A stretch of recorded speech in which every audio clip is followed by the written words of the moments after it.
नमस्कार दोस्तों, welcome to सरकार स्टडी वेब्स एजुकेशन।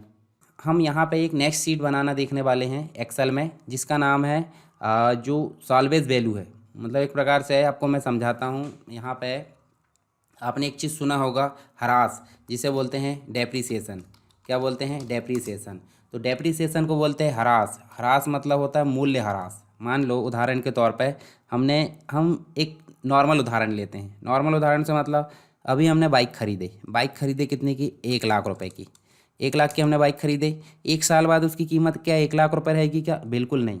1 लाख रुपए नहीं रहेगी। क्यों? क्योंकि उसकी वैल्यू में कुछ ना कुछ कमी आती है। कमी आएगी तो वो कितनी हो जाएगी? मान लो 80,000 की हो गई 1 साल बाद।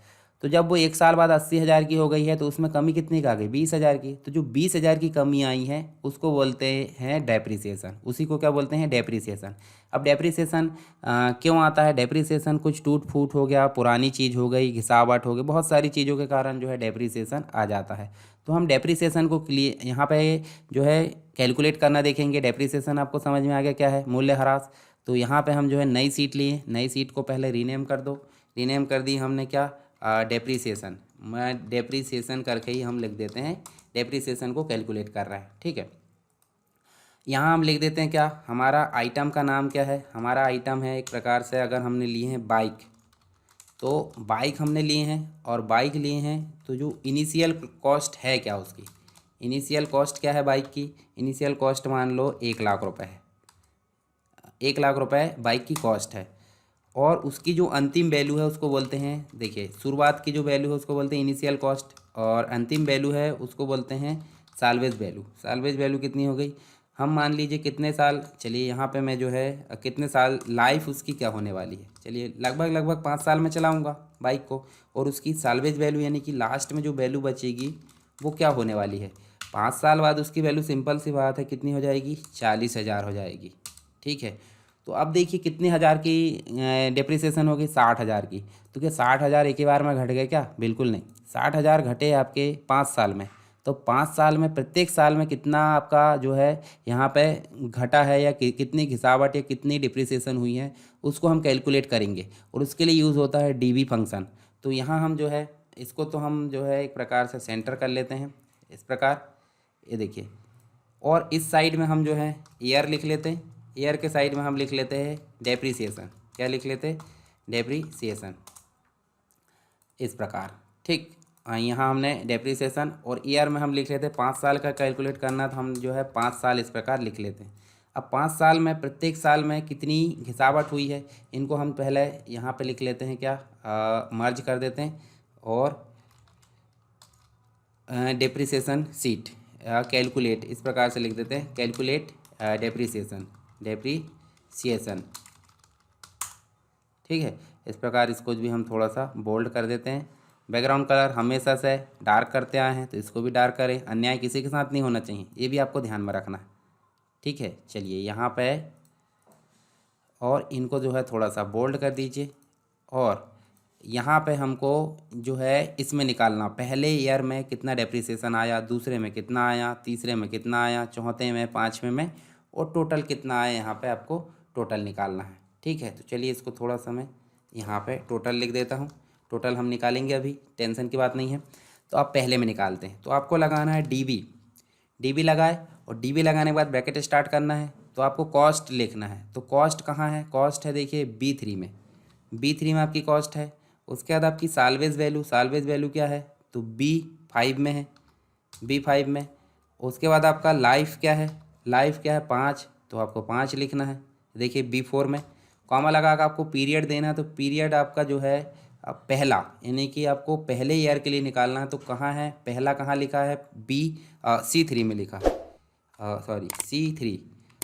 अब ध्यान से देखिए, चलिए यहाँ पे मैं जो आपको एंटर करके बताता हूँ। यहाँ देखिए, पहले देखिए कॉस्ट आपकी यहाँ लिखी है। कॉस्ट के बाद आपका जो है साल्वेज वैल्यू यहाँ लिखी है, तो सबका हमने सेल एड्रेस पता होना चाहिए। फिर लाइफ यहाँ लिखी है और जो पीरियड है वो आपका यहाँ लिखा है जिसका नाम है C3। तो हमने देखिए सब लिखे कि नहीं? B3, B5, B4 और C3 इस प्रकार हमने लिख दिया और एंटर कर दिए। अब हमारे पहली साल जो बाइक की कमी आई है, घिसावट आई है, मूल्य ह्रास हुआ है, वो 1 लाख में से 16,700 रुपये घट चुका है। इसका मतलब है कि आपको पहले ही साल में इतनी की कमी देखने को मिलती है, यानी कि दूसरे साल में उसकी वैल्यू कितनी हो जाएगी, इसमें से माइनस कर दीजिए, सिंपल सी बात है। अब नेक्स्ट जो है उसमें कितनी होना चाहिए, तो ध्यान से देखिए आप जो है इसको हम जो है एक प्रकार से यहाँ पे खींच देंगे। तो खींच देंगे तो क्या होगा, खींच देंगे दिक्कत हो जाएगी ना, ये सभी चीज़ें जो है इंक्रीज़ हो जाएगी। तो आपको इंक्रीज़ क्या क्या करना है, इंक्रीज़ सिर्फ आपको जो पीरियड है उसको करना है, जो पीरियड है उसको करना है, बाकी चीज़ें आपकी फ़िक्स रहेगी। तो बाकी चीज़ जब फिक्स रहेगी सबको सेलेक्ट कर लो और F4 दबा कर देखो। देखिए हमारे सारे सेल लॉक हो चुके हैं, ये भी लॉक हो चुका है, F4 से ये भी लॉक हो चुका है और ये भी लॉक हो चुका है। यानी कि इन तीनों को हमको इंक्रीज़ नहीं करना है, सिर्फ C3 जो है उसकी जगह C4 होना चाहिए, C5 होना चाहिए, C6 होना चाहिए, C7 होना चाहिए, तभी तो हमारा जो है फॉर्मूला लागू होगा। ये देखिए हो गया कि नहीं। अब इनकी कॉमा स्टाइल बदल दीजिए, ये देखिए कॉमा स्टाइल कर दीजिए। अब यहाँ इनका सम निकाल लीजिए। सम कैसे निकालते हैं, इक्वल सम, और इन सब की जो है रेंज को आपको सेलेक्ट करना और एंटर करना। तो देखिए लगभग 60,000 रुपये की कमी आपको देखने को मिल रही है। ठीक है, तो इसलिए तो 40,000 यहाँ पे देखने को मिली थी, क्या साल्वेज वैल्यू। तो आप यहाँ देख सकते हैं कितनी की कमी देखने को मिली है, 59,000, मतलब 59,892 रुपये, लगभग जो है 60,000 के आसपास आपको जो है, मतलब 8 रुपये लगभग कम है। तो यहाँ पे ले देख बात उतना हम एक्यूरेट मान लेते हैं कि 60,000 यहाँ पे हो गया है। तो ये हमने डेप्रिसिएशन को कैलकुलेट करके यहाँ पे देखा। अब डेप्रिसिएशन के लिए मैं आपको यहाँ पे बताता हूँ। जैसे इनिशियल कॉस्ट की अगर बात करूँ मैं, तो इनिशियल कॉस्ट कितनी थी आपको देखने मिला, इनिशियल जो कॉस्ट थी वो थी 1,00,000 रुपये। ये देखिए 1,00,000 रुपये थी। टोटल डेप्रिसिएशन आपका आया कितना, टोटल डेप्रिसिएशन ऐसे लगा कर लिख देते हैं, तो टोटल डेप्रिसिएशन आया ये वाला जो दिख रहा है ना आपका, यहाँ पे इक्वल लगा के इस सेल का एड्रेस दे देते, देखिए डेप्रिसिएशन यहाँ आ चुका है। उसके बाद दोनों में डिफरेंस क्या है, दोनों में डिफरेंस क्या है, दोनों में डिफरेंस क्या है, दोनों को माइनस कर दो। मतलब पहला सेल, जो पहला सेल है उससे, देखिए ये जो पहला सेल है उससे दूसरा सेल माइनस कर दो। तो लगभग 40,107 रुपये का जो है, मतलब एक प्रकार से दोनों में डिफरेंस है। ठीक है, तो ये देखिए दोनों में डिफरेंस कितने का है, 40,107 रुपये, यानी कि ये साल्वेज वैल्यू आपको देखने को मिलती है।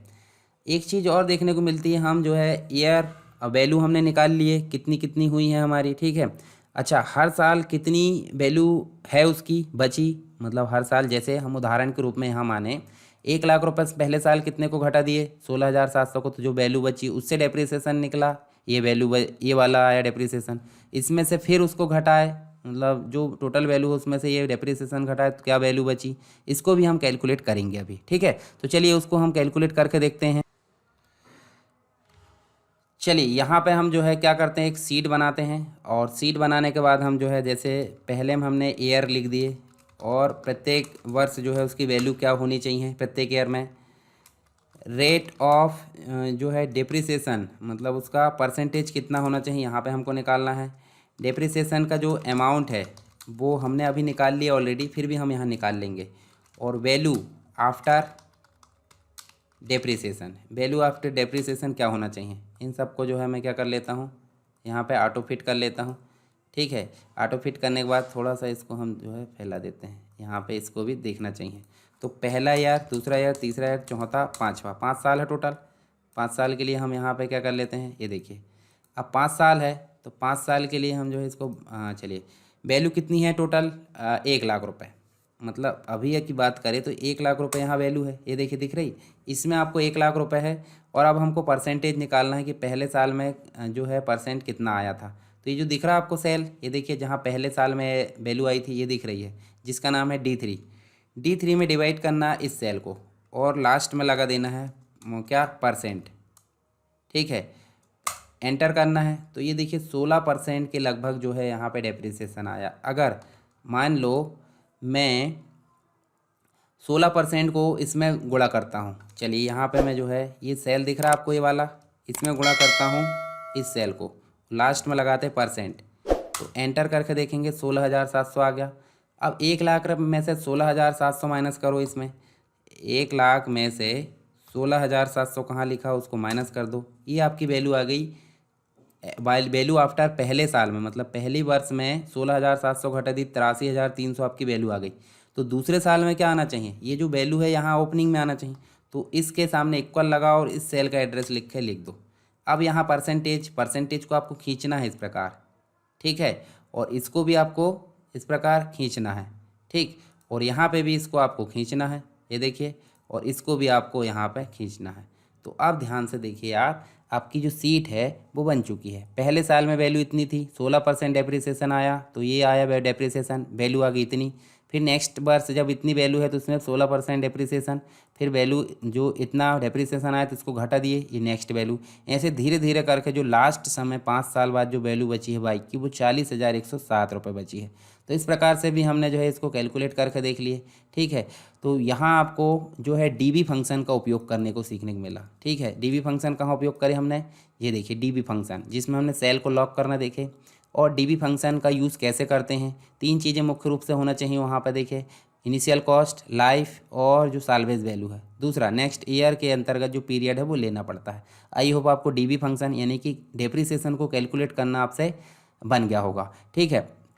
तो आप इसकी प्रैक्टिस करके देखिए, अगर कोई दिक्कत आती है तो आप मुझे कमेंट बॉक्स में बता सकते हैं।